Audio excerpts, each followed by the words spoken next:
consciousness is the source of all experience of life. And when I'm talking about experience, it's not just perceptual experience. That is a very small part of experience, right? It plays a significant role to us, but it is just one factor of a multifaceted world and life that we live in.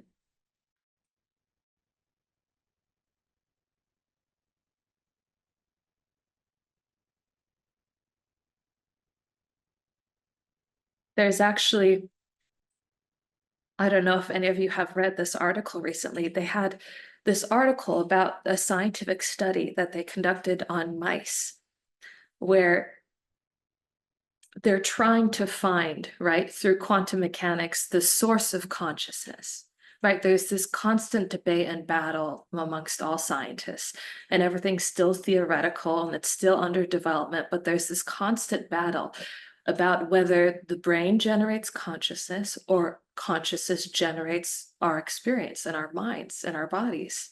You know, which comes first, the chicken or the egg? Which comes first, consciousness or this physical experience, this physical body, the mind, the brain? What generates what? And this article, actually, they went, right, and they did a study on these mice who were put under anesthesia. And they have done some work previously to kind of figure out that there is some relationship between these microtubules, right, within the brain, which are these structures, right, that are responsible for passing along like materials. And now they're realizing that's also responsible for, to a certain degree, right, our conscious experiences.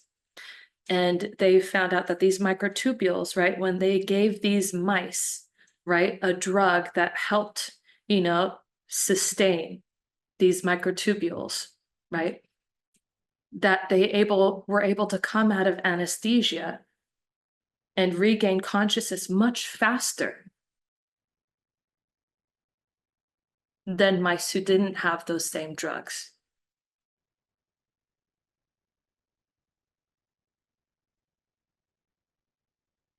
Now, what scientists have been talking about with these microtubules is that quantum mechanics, right? They suspect that these microtubules are responsible for quantum processes within the brain. Basically saying that, you know, these microtubules are responsible for taking, right, consciousness, and then in the similar way, right? I don't know if you remember the two split experiment, right? Or even, was it Schrodinger's cat, where all, right, avenues of possibility exist simultaneously at once. And then the moment, right, it is observed or experienced a particular reality, all other realities collapse into one, and only that reality exists, right? So the cat is both alive and dead at the same time until you actually can observe the cat being alive or being dead, right? Of course, that's theoretical, but what they found within these microtubules is that this same consciousness, right, these quantum mechanics, these quantum processes take consciousness and collapse it into a given reality that the brain then experiences, that the mind then generates into reality. So basically what this is saying is that there is consciousness that exceeds, it's still theoretical, but there's consciousness that exceeds the brain itself. That once it enters the brain, then it becomes that finite consciousness. It condenses into one given reality. But beyond that point, right, there is this consciousness that exists beyond the mind, that sustains the mind, right, and exists in infinite permutations of infinite realities. And it isn't until it's delivered through this filtration system of our own minds and our own consciousness, our own individual realities, that it creates a very finite and specific reality. In the same way, this same consciousness, right? All of this might sound familiar if you read any religious textbooks, if you've read anything on Hinduism, Buddhism, Christianity, right? About oneness and interconnectedness, how our souls are connected to divine, how we are extensions of divine, all of these things, right? Religion has been talking about for eons. And science is just now finding out that it might actually be supported by science, that it might actually be, while theoretical, I mean, gravity's still a theory. Because we don't know what exactly gravity is, we just know it exists. So in the same way, we know this phenomenon's happening, right? And we know it's a possibility. It hasn't been disproven.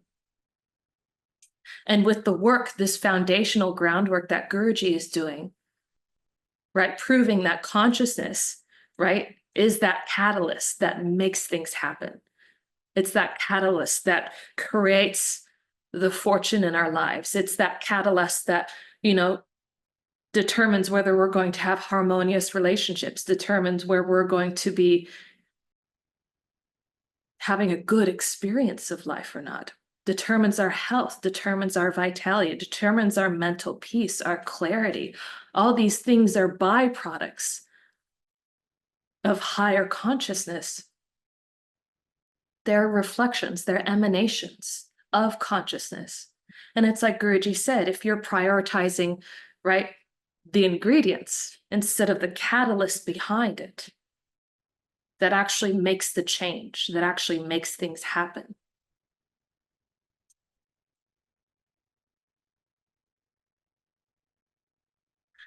We're missing the outcome. You see so many people in the personal development industry and wellness and all these different, tricks and practices and all these different things out there. And it's like, scientists, once science catches up with it, right, we start to realize that these are just fads and they don't actually have any scientific or significant science behind it. Right? People will just run with a fad because we're process oriented, because we're focusing on the wrong thing to determine outcome. And when one thing we realize isn't really working or doing much, or we need something because we want the next kick, the next adrenaline, right? We want another short-term outcome and we're not focusing on the actual long-term outcome, whether we're actually gaining anything from this. We're just entertaining ourselves and the entertainment factor makes us feel better, but the actual outcome isn't there. Not to any substantial degree. And we just keep circulating these things over and over and over again when we're missing this big flashing neon sign.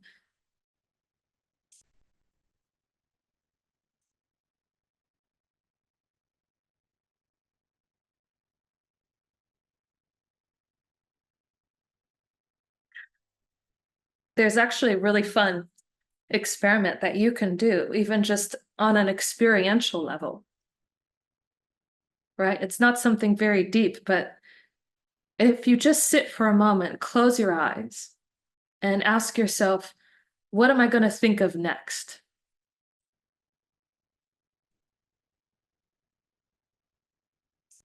And just wait for an answer.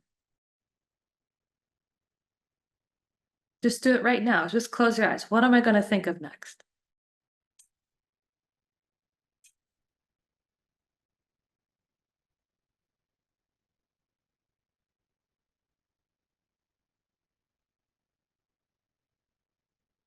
Does anything come up?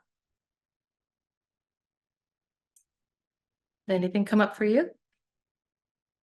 No, the mind goes quiet because the mind doesn't know what to do.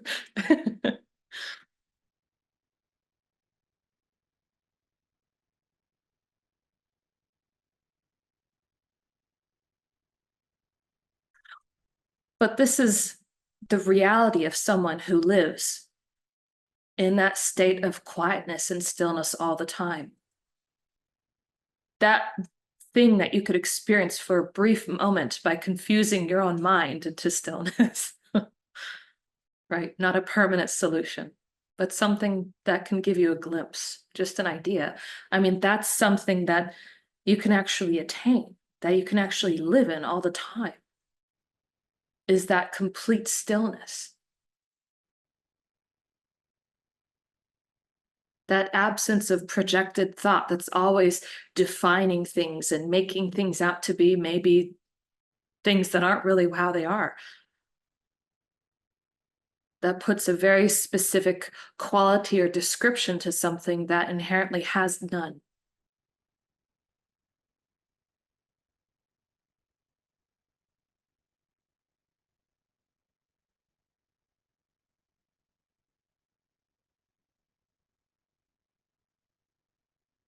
That is what I'm talking about when I talk about purity.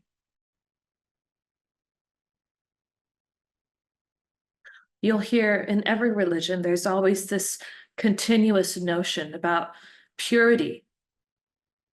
Purity is important. Purity is essential for spiritual growth. Purity is your conductivity to divine grace. The more pure you are, the greater you can grow in this environment. The greater you can grow in consciousness, the greater you can grow in fortune, the greater you can grow in nearly every aspect of your life. This comes from a place of purity.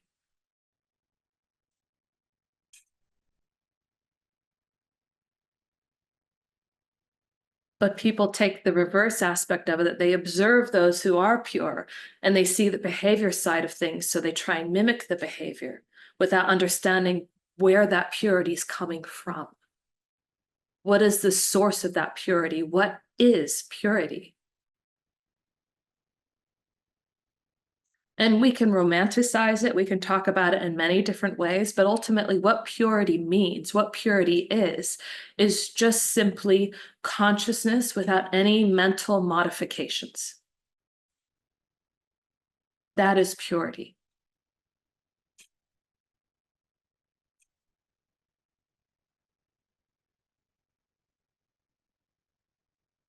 Right? To have something that is impure is to have something that is already perfect. And for other impure things to be mixed into it, that ruins the perfection. That's when things become impure. Now, if we're going into that science study about quantum mechanics, right, quantum physics, and how, consciousness operates within our minds, right? We have this pure stream of consciousness, which we can see as the divine, pure divine awareness.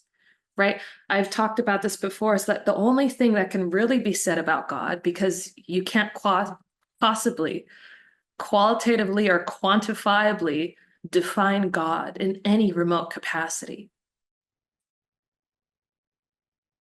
But what we could possibly say about God is that God is infinite awareness.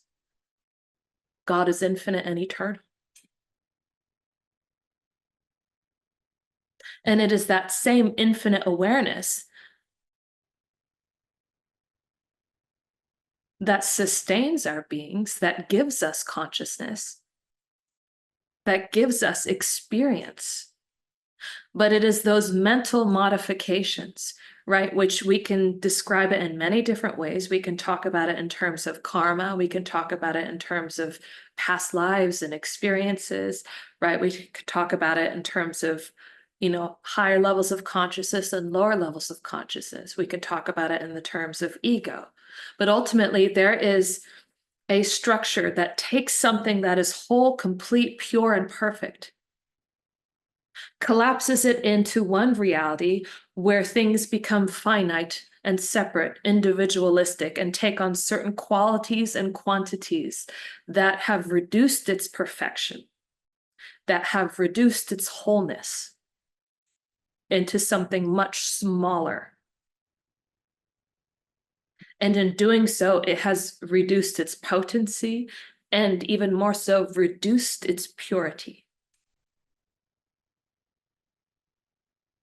Or better to say, right, it's that impurity that clouds that purity. Like that diamond, that I talk about with that ice that covers it. Because definitely our individual consciousness is not strong enough to have any impact on that pure divine awareness, on that pure divine consciousness. So we can't make it impure. We can't possibly alter it in any level of our capacity to do anything.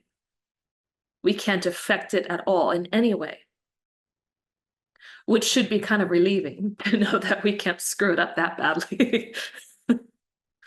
But what can happen is it infects our own consciousness and our own conscious experience of life. Meaning there is less of that potency because there's less of that purity. We carry less power with us. We carry less actionable ability. We carry less of that catalyst that can make things happen.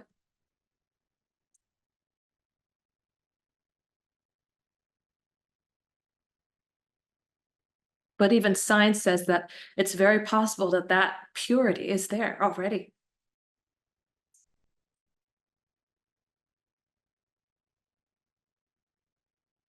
I've said this before, it's not like God is not with you.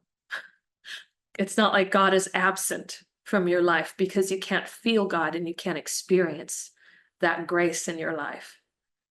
It has nothing to do with God being present or absent, because then that would mean that God isn't perfect.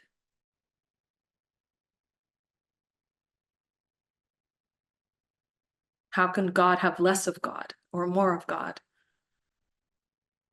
These are finite experiences. These are finite definitions, qualities, and quantities. These are finite attributes that we assign God.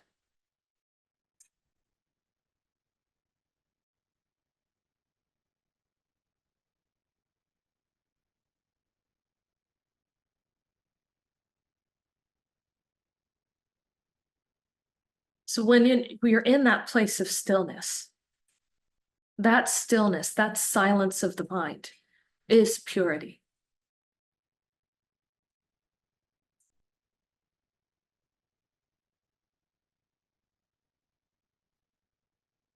To harness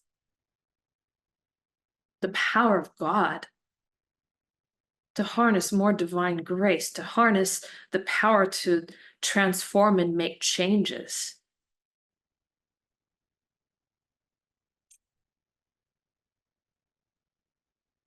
Requires our stillness.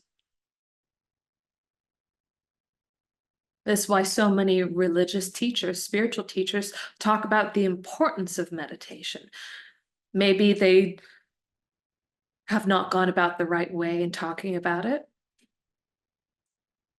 Maybe the truth has been misconstrued, passed around by so many people who are not awakened, who are not enlightened, but think they understand it. Because intellectually they can make sense of it, even though they haven't had the experience of it. So in the same way, like telephone, right, the truth gets slowly and slowly altered, depending on who it's passed around to and who takes control over spreading that message.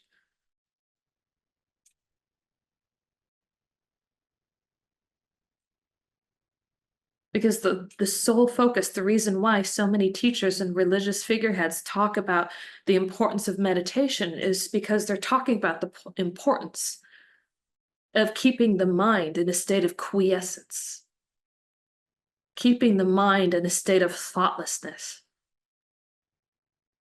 of stillness.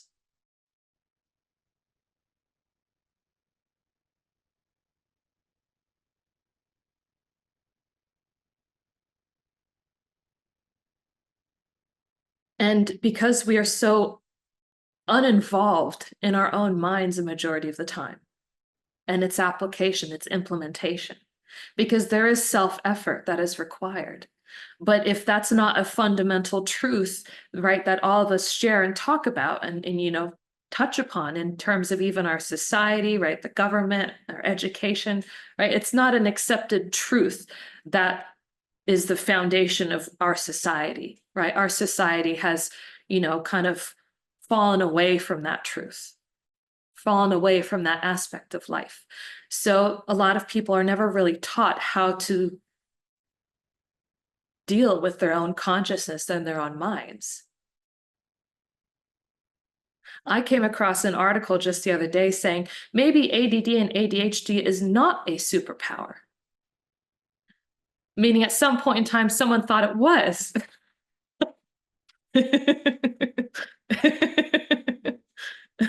That's how confused people are. They thought it was a superpower, and now they're like, well, maybe it's not. You know, it maybe it doesn't have all the perks we thought it did.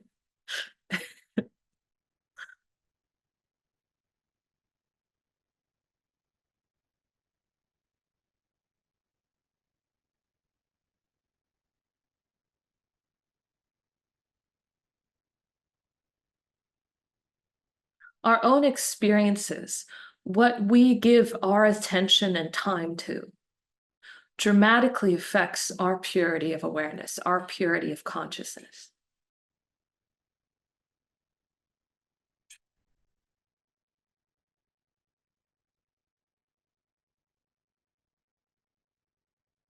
Right? I like to really emphasize humility, for example. And I've talked about this before. Humility is knowing exactly who you are.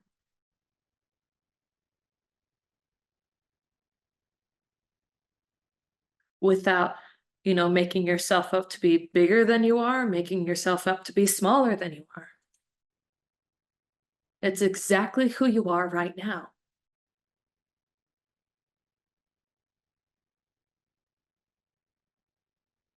It's a state of acceptance.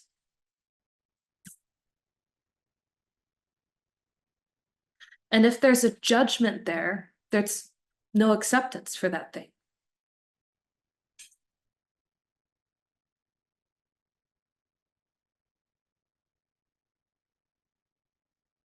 If you place a judgment on something, if you're still fighting against that thing, if it's still something that angers you or frustrates you, instead of you finding peace that, that's there too, and that's fine,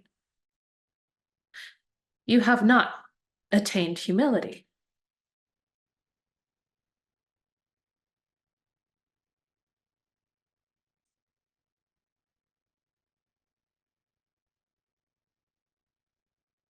To accept that you're flawed, right? To accept that something happened to you, to accept that you didn't react in the best way possible.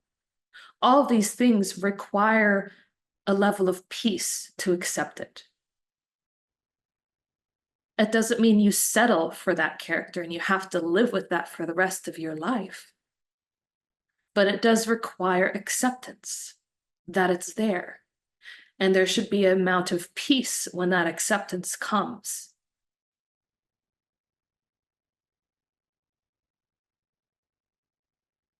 Because it is our identification with falsehoods, with things that are not true. It's our identification with finite experiences. It's our identifications with our egos. It's our identifications with volatile emotions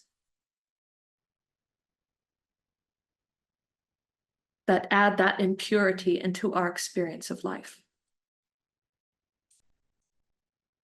So it's not so much the fact that you have a particular character that is the problem. And you shouldn't see it as the one problem that you have is to have that character. It's the lack of acceptance to have that character that causes the problem, because that is coming from a huge place of fear, of anger, of, frustration, resistance within your own self, with it, resistance within your own heart and your own mind. You are fighting and at odds with yourself.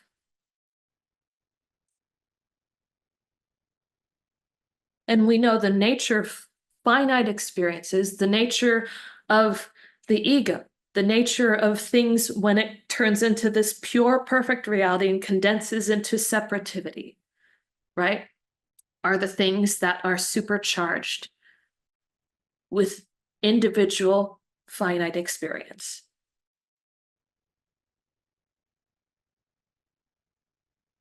You make an event in your life out to be much more traumatizing or much worse than it actually is. Suddenly that becomes a defining character for who you are and what you take with you into the next moment. Not because of the experience itself, but because of what you put into it.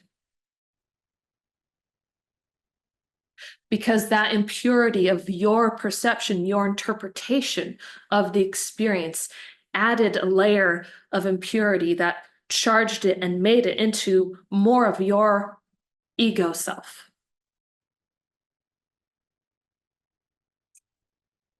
Anytime you engage with life in a way that creates more frustration for you, that creates more anger, that creates more sorrow, that creates more depression, that creates more fear. And I'm not just talking about, going out and doing things in the world.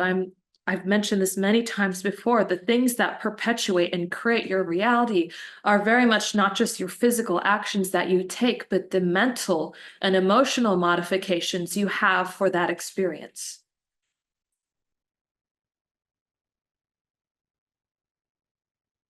How you choose to engage with life and carry that experience into your future, that's up to you. That is not up to whatever happened to you in the past. That is up to you. That is up to that divine catalyst, which is the ultimate healing force in your life. That if you seek it and approach it honestly and sincerely,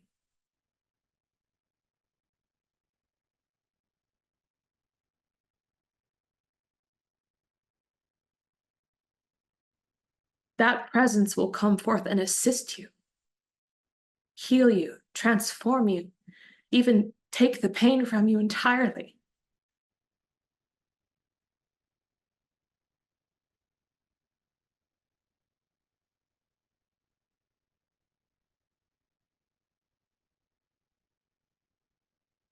All that matters is our purity.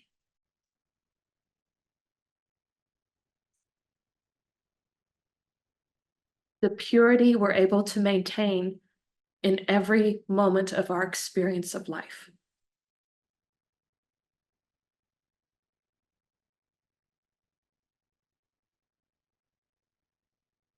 Because purity, its nature, it's actually very fragile. When we come into the world of the Maya, of the illusion, of finite experience, purity takes a lot of effort to maintain.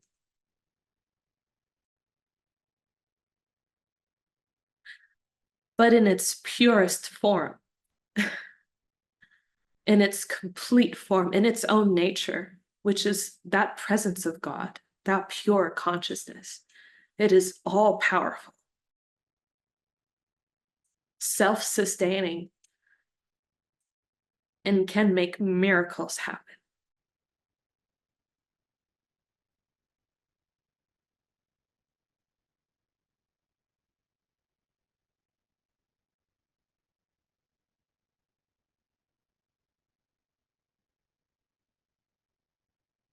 So if we look at what takes away from pure consciousness,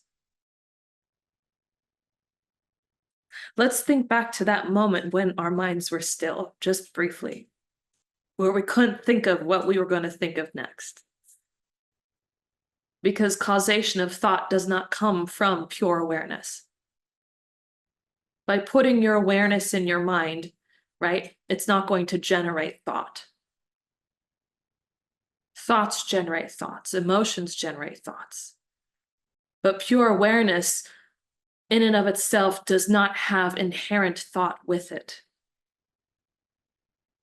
And it can be experienced again the moment your thoughts settle down like dust Once the dust settles down, it's like in India during COVID when everybody stopped going outside, and suddenly when all the dust and smog settled down, everybody's like, you could see the Himalayas. They're so close to us.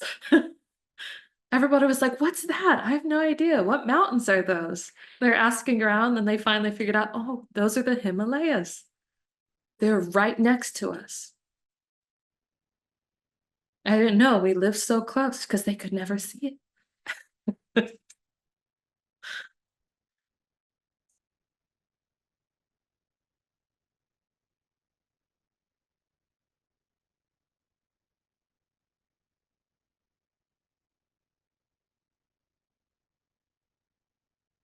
Anytime your thoughts and your emotions take away from your experience of stillness, you are adding impurities into your life. You are destroying your own purity.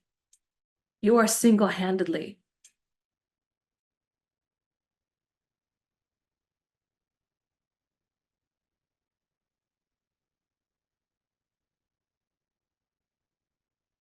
degrading your own consciousness, your own awareness, your own power.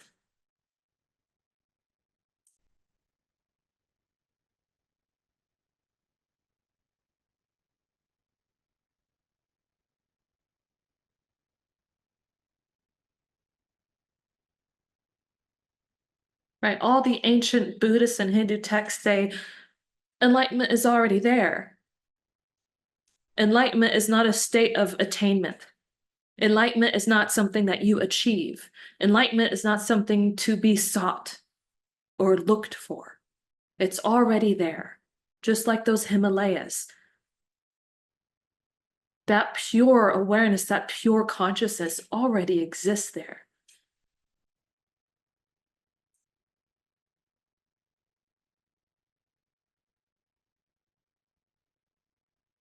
It's the dust that's settled over our being that skews that perception of reality, that skews the truth,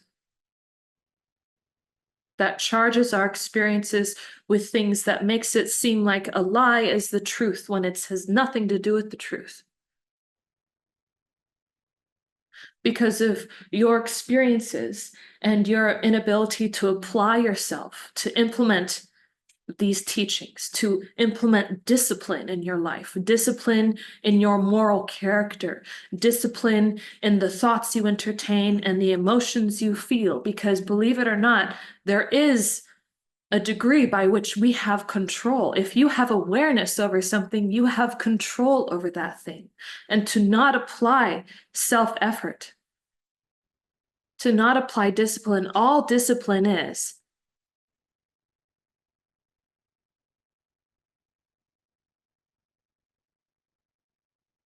kicking out all the narratives that do not help you. That's a discipline.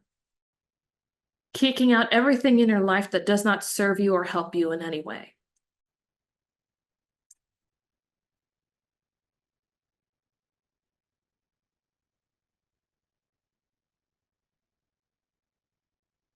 It's a sacrifice of the self in that moment because those impartialities have become so defining for who we are that it feels like we're killing a part of ourselves when we have to point out a problem and prune it away. Because we come to think that this is what we are.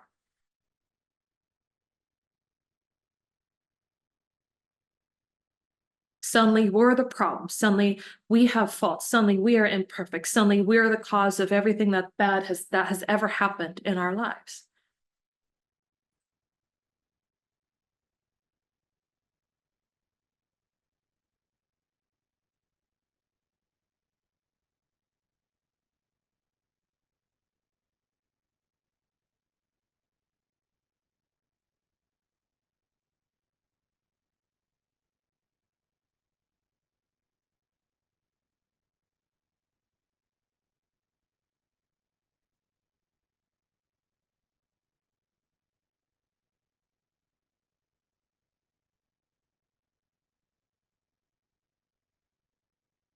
So if we understand that this pure awareness, pure consciousness is, right, Sanatana Dharma, is the supreme reality, it is where all of us come from and where all of us are connected to, right? We understand this is universal. This touches everything and everyone. That's why when Guruji, does his blessing, he doesn't need to be physically in the proximity of that thing that he blesses. Because the consciousness that powers that blessing is connected to all things at once. That's how quantum entanglement works. Right? Science is saying it's like, spooky action at a distance. They don't understand how affecting one particle over here can affect another particle that has no relationship to that particle. Well, it's not that it has no relationship. They just don't recognize or see the relationship that they have. They don't understand that it is pure awareness, pure consciousness that connects everything together.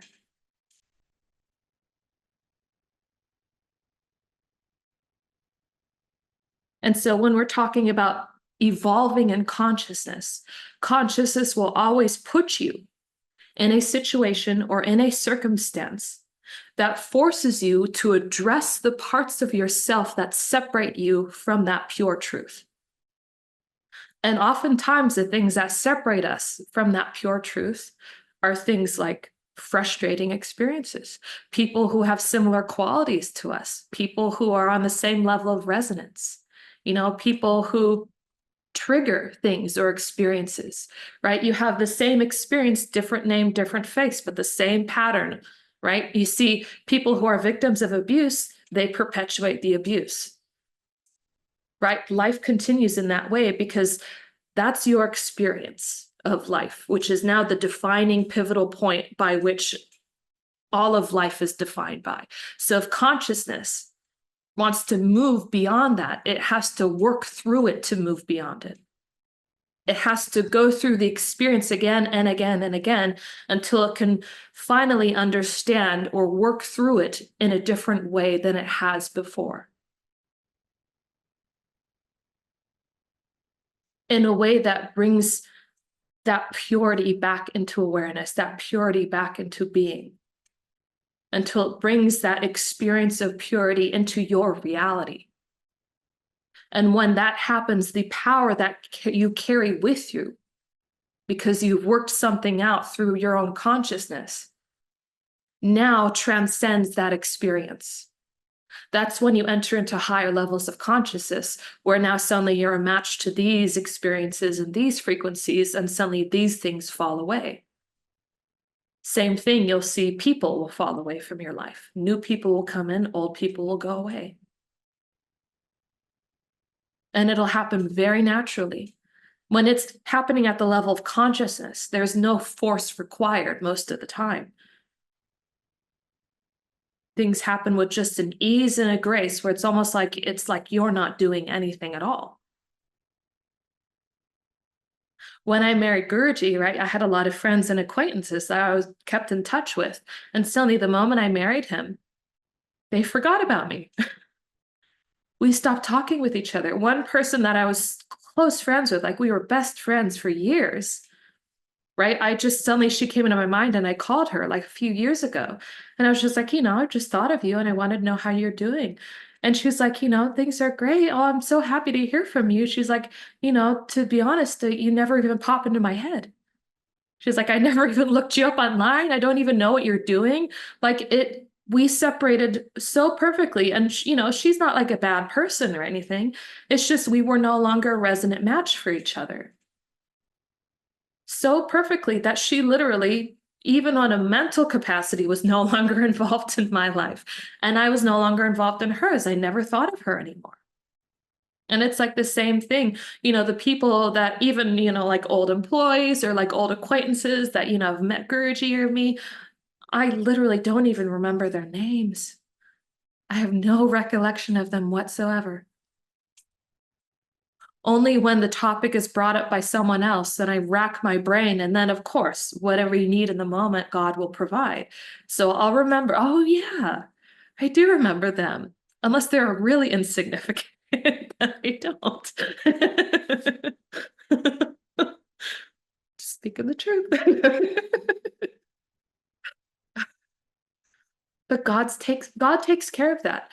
I mean, meanwhile, without this environment of divine grace, right? This environment that Guruji creates for all of us, right? You have these experiences with people and they linger in your life. Even conversations you had like an hour ago, they're still lingering in your head because you're trying to figure out, oh, I should have responded in this way instead of that way. Or, I wish I said this at the time, but I wasn't able to. You're still connected to that person even then. You're no longer physically sitting with them. You're no longer talking to each other, but you're still thinking of them. They're still very much tied to you.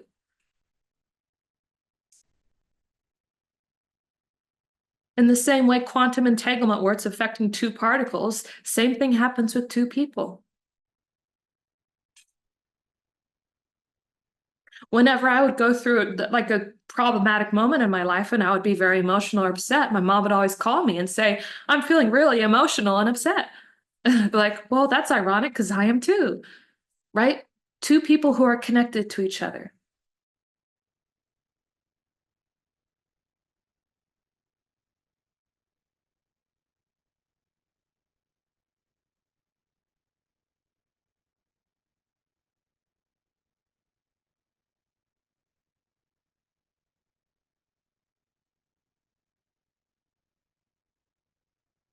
So if we're looking at things as if there's this supreme reality where consciousness in its purest form, right, is infinite permutations, infinity exists beyond anything and at the same time connects everything together.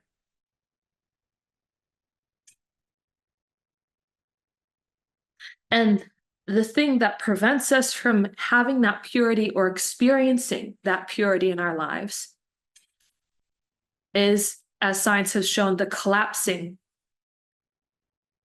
of quantum particles into one singular wave, one singular stream of consciousness, which becomes the individual, which becomes our mind and our emotions and our bodies and our experiences of life.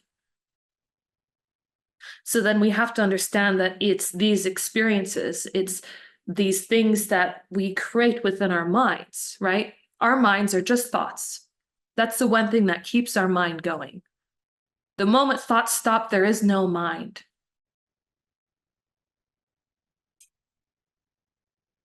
So the thing that prevents you from experiencing pure consciousness, pure awareness, is one thing and one thing only: the creation of thoughts.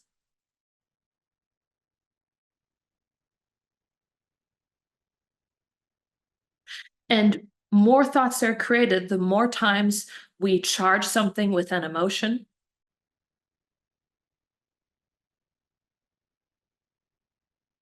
When things are unresolved, when we have responsibilities that we haven't taken care of, when there's a role we're supposed to be playing in our life that we're not playing, that we're not doing. When there's something that consciousness wants to do through us, but we are ignoring that or unaware of it because of our interactions with others. We snapped at someone the other day.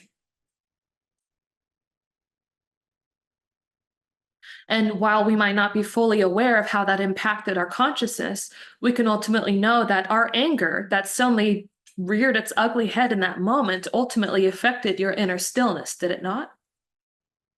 It affected that peace, that purity of awareness was disturbed. And I can guarantee you that the more disturbed you feel, the less love you can experience, the less compassion you have for other people, the less beauty you see in the world.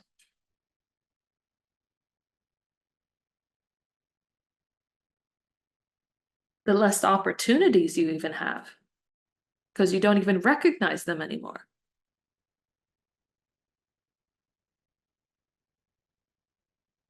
We don't understand that If we're even talking about things in terms of energy dynamics, you lose energy whenever that happens. And I always compare different levels of consciousness to different levels of energy. Higher consciousness means more energy, lower consciousness, less energy. If you're not sure, if you haven't, right, developed your awareness or your consciousness to the point where you can recognize the shifts that you feel within your consciousness, surely you can at least tell the shifts you feel in your energy.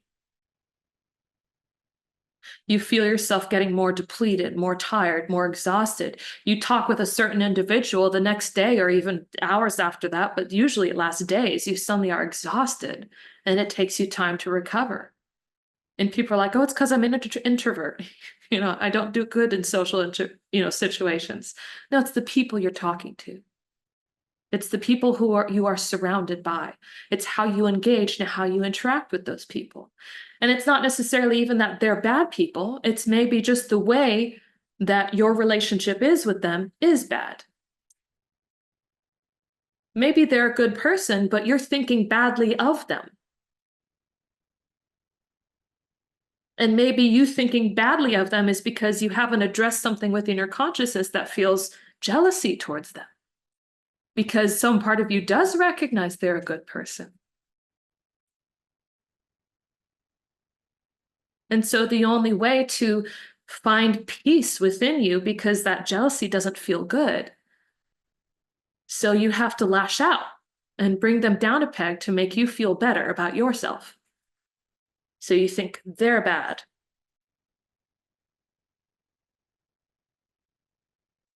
And it's not necessarily anything they're doing to you, but your energy still drops. Your consciousness still drops. And similarly, you can have people who are abusive towards you with their own energy, their own power, their own controlling, dictating your life, deciding what you need to do. If you don't follow this path, if you don't do things this way, they guilt trip you. They make you feel guilty about following a path that's happy and good for you.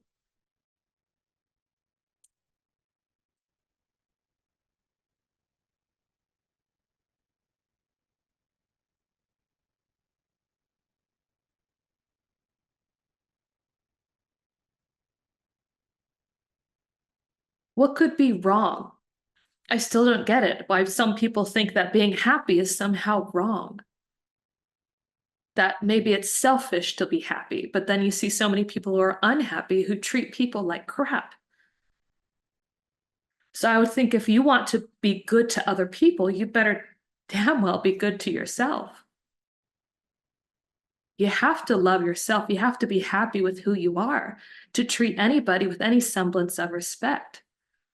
Like I said, if you're disturbed, even if it's something as simple as you're not following your path or your truth, and you still have that character of compassion for others, so you want to sacrifice everything. You want to sacrifice your own happiness, your own joy for everybody, but you don't understand what you're sacrificing. You don't understand that you're sacrificing your own peace and happiness. How can you love and appreciate them for requiring you to sacrifice your happiness? How can you love them? How can you have any value for them?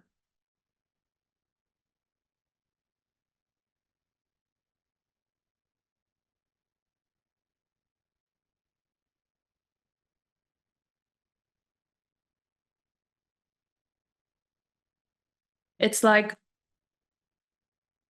I'll give you a personal experience I've had. Like, as a kid growing up, it's like sometimes your parents want to take you and make you have experiences that they enjoy, but you want to do kid things. You want to play around, you want to have fun, and it's not as enjoyable for you because it's not something you want to do in that moment.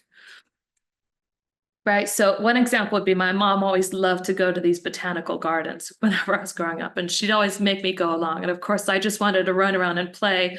And after a while, she'd get frustrated. She'd pull me aside. She'd be like, no, just enjoy nature. And I'd be like, no, I don't want to enjoy it. And, just be walking around, just like, the bamboo, it's a bush, it's that, it's all nice, fine. No, but like, I don't get why my mom like loves this, why she loves looking at that bamboo bush. I mean, like, it's, I guess it's okay. And I'll be like, trying to force myself to experience the beauty of it. Trying to force myself to be like, that's a pretty flower. I can see it. Like, I could recognize the beauty of it, but I wasn't feeling the beauty of it. I wasn't overwhelmed by it. It wasn't touching me. It wasn't bringing me into that place of stillness and that place of peace that beauty does to you. And then from my consciousness now, I'll just tell you recently, Guruji and I, like, just as an example, like, we went to Niagara Falls. And I remember going there at the very beginning of my marriage with Guruji. And I saw these Niagara Falls, and I'm like, I love water, so it was still enjoyable. I still enjoyed it. I saw it was beautiful. Yeah. But compared to the experience I had now, going there, I didn't have to find the beauty of it. I didn't have to look into the experience to touch upon the beauty or to feel that incredible love and that purity of that experience. It's like we were walking together, and the moment I stood in front of it, the grace overwhelmed me without any thoughts or emotions to bring it forth. Like, a lot of the time, you kind of, until you're enough of that level of purity within your own consciousness, you kind of have to call forth joy or call forth beauty or call forth a good experience. You have to make things good. You have to apply a certain level of effort to something to have a good experience, which is very true in life. You need to do things first, and then grace supports you. Right? You need to look for the beauty in things, and then grace will come through, and then you'll be able to feel it. It's not just forcing yourself to experience beauty. You look for it, and then divine supports you because you are putting in the effort to become pure, to become humble, to become compassionate, to become good. The intentions are pure, and through those pure intentions, they carry a power with you that help transform your experience. Now that experience has that power of that divine grace with it. And then you can feel it. But there's an initial push, usually, for a lot of people. There's an initial push you have to just navigate through, right? There's just a slight moment of resistance where you have to just kind of force it for a moment. And that's the part where a lot of people don't want to get past, because they're comfortable where they are, or maybe they're feeling a little lazy, right? They're following, lower tendencies of human life, which is like, was it the 7 sins and all those things, whatever you want to call. But, just like greed and jealousy and, laziness and those types of things. Those are lower tendencies that every human, right, has capacity to feel. And you usually have to push yourself beyond that moment, right? It's not like you're automatically going to wake up and be like, I want to go to the gym. You have to push yourself. And maybe the moment when you're finally on the treadmill running, then you can, somehow the motivation comes to you to keep going. Then it's okay. Then it sustains itself for a longer period of time with less effort on your part. That's because that energy, that grace is supporting you because you're doing something good for consciousness. Even if it means taking care of your physical body is very much a part of your consciousness, just as your mental and emotional bodies are, just like your soul is. So is your physical body. You do things for your physical body, you take care of it. The only problem is when you identify solely with it. Because then if there's a problem, you can't fix it on the physical level. You don't know what to do. Just like with those chickens. Change their consciousness, change the chicken.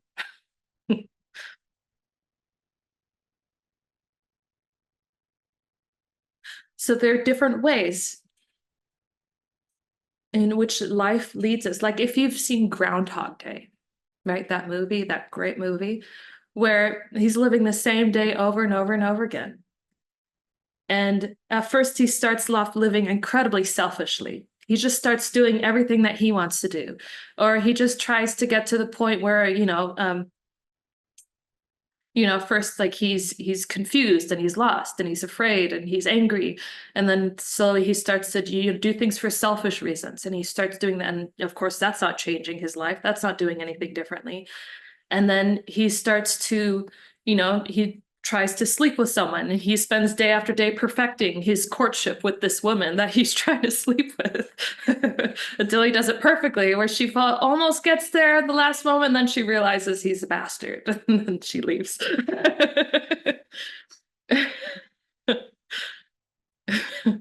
And then it isn't until he loses his focus on the fact that he's living the same day in over and over and over again. That's no longer his main priority or his focus. Now instead, he's living every day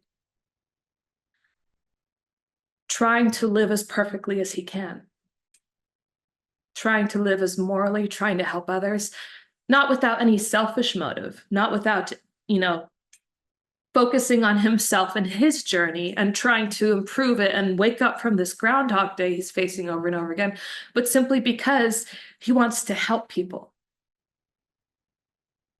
And at first, it might start off with the glory he experiences helping people, right? He wants to be seen as a god. And he's, at first he starts off like that. He can predict what happens in the future. And everybody's, bedazzled and impressed, but it doesn't make him feel happier. It doesn't satisfy him. He gets the high of it and everything. But ultimately, when he goes home, he realizes he's a fraud, first of all. And then at the same time, he wakes up again and it's the same day over again. It doesn't change his conscious experience. It just perpetuates it again and again and again. And it isn't until finally he forgets himself. He sacrifices his own struggles and his own pain in that moment. And he puts all of his interest into helping others. Not for the glory, not for the selfishness of it, but simply because he can't not do it.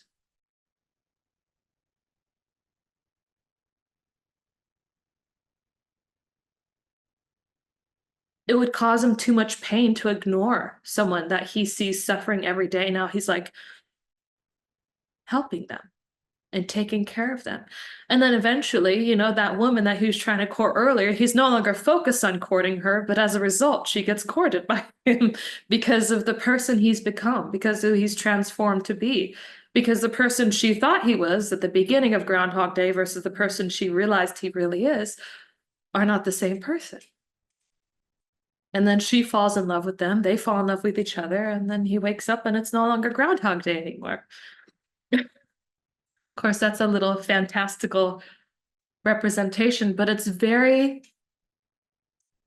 there's a lot of dharmic truth in that story. I would say all of you should watch that movie. It's a great movie with great spiritual teaching behind it. Groundhog Day.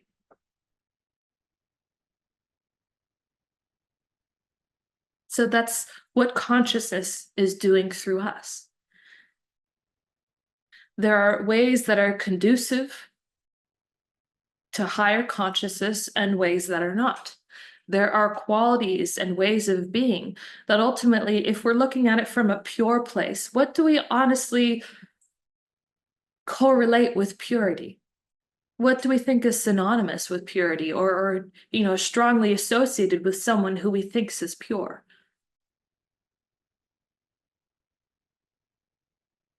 It's not rocket science. It doesn't take a psychology degree to figure this out. You can recognize it. You know it because it's in yourself. That purity exists within you. It's easy to recognize as someone else because you already have it. It's your very foundation of your being. It sustains you and gives you life. You are infinitely connected to it just like everybody else. So when someone is more connected to that purity, you can feel it from them because it's your own nature. You feel it through them within yourself. We usually like these people more. We usually find that these people are more compassionate. They're more understanding. They're more patient. They do more things for other people. They're less selfish.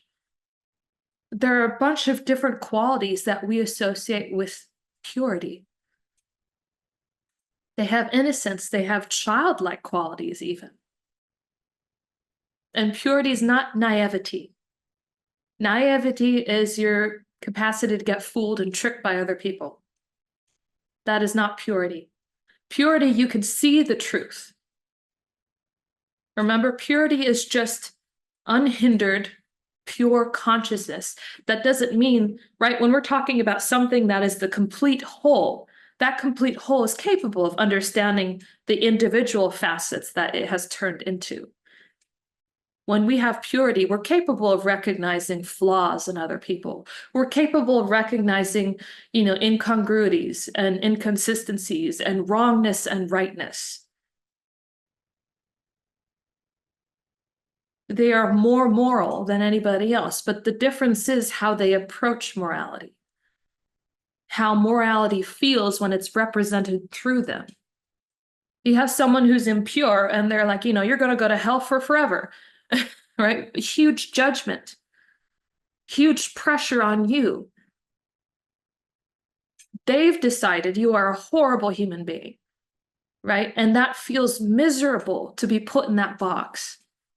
Whether you have bad qualities or not, it feels like crap for someone to treat you like that or to see you like that. For anybody, doesn't matter if they're good or bad, it feels bad for everyone.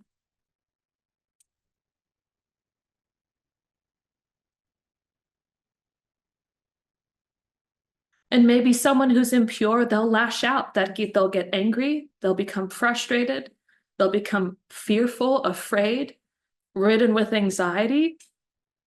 And someone else maybe who has developed their purity, or more like unveiled that purity that's already there, they will see that person from a level of compassion. That whatever that person is putting on you must be coming from a great place of incredible pain for them to lash out like that at life, for them to feel that way, for them to be so disturbed in their own peace that they can't help but feel compassion for that person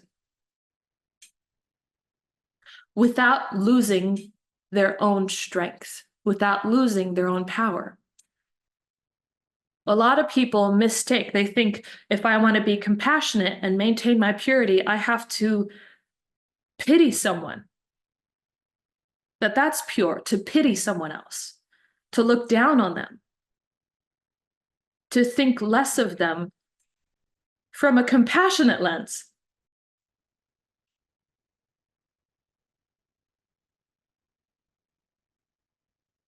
What about that viewpoint? What about that perception or that focal point unifies?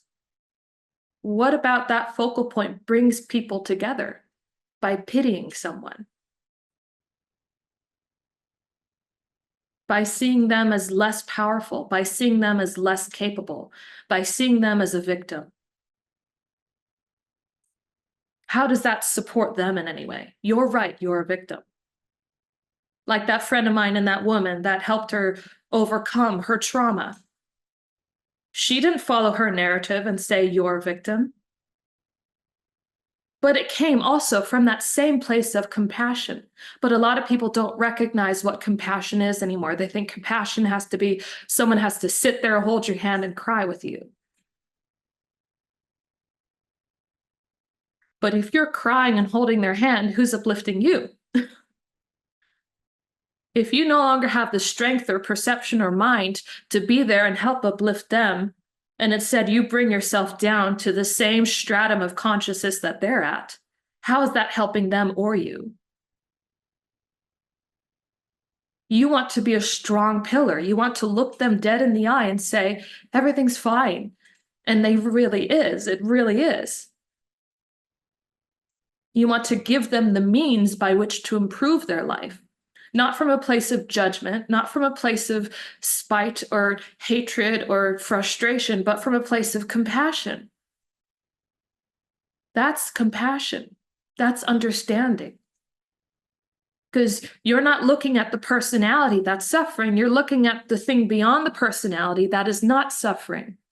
And you're saying you're identifying with something so petty and small, it's incomparable to who you are. You yourself are minimizing your own power. You're making yourself to be out something that you aren't. And so, of course, in your identification with something so small, you have no power. You've lost the purity of your experience. You've reduced yourself into a small, finite box and taken away from your purity. A lot of people you notice who haven't found the means by which to work through in their own consciousness some of the bad experiences they've had in their lives, right?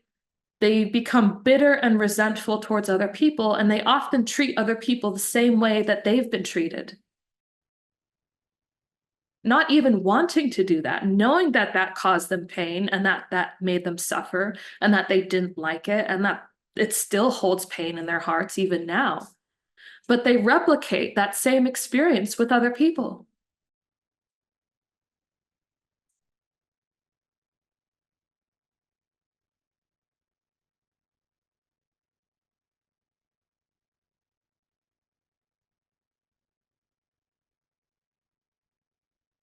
Following a path of purity always opens your heart. It always opens your heart to the other. That doesn't mean you have to tolerate nonsense. That doesn't mean you have to tolerate the delusions, right?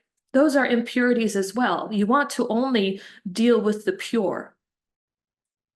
You only want to deal with divine truths, the divine principles and fundamentals. You don't tolerate when someone's ego is having a flare up, right? And they need to control it. You don't give them compassion and say, you're right. You're doing the right thing by reacting in such a poor way that's inhibiting your own pure expression. No, sometimes people need to be kicked out from your life. Sometimes you need to minimize contact. Sometimes you need to stop talking with people.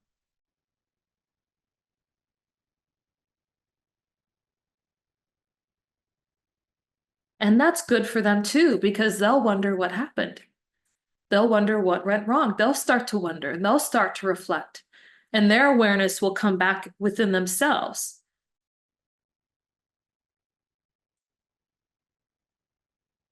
Because remember that pathway in the mind, right?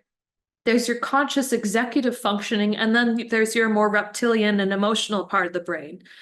And there's this default mode network that the brain operates on, which is the brain's operations of self.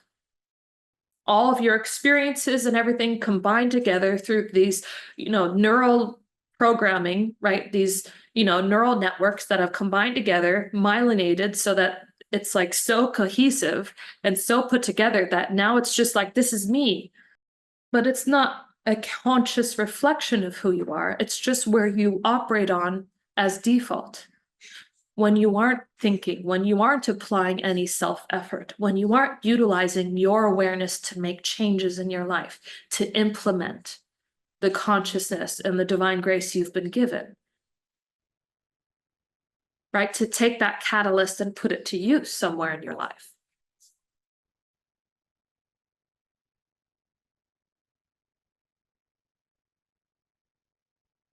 So it's always this network that's feeding even your conscious thoughts, because it has more influence that direction than your conscious thoughts, your executive functioning has influenced the other way around. It's much more difficult for you to become aware and conscious of who you are, of your emotions and your thoughts, and to control them. But like I said, the moment you have conscious awareness, you have the capacity to control them, because you know what you need to have conscious awareness? You need power. You need energy. You need higher consciousness.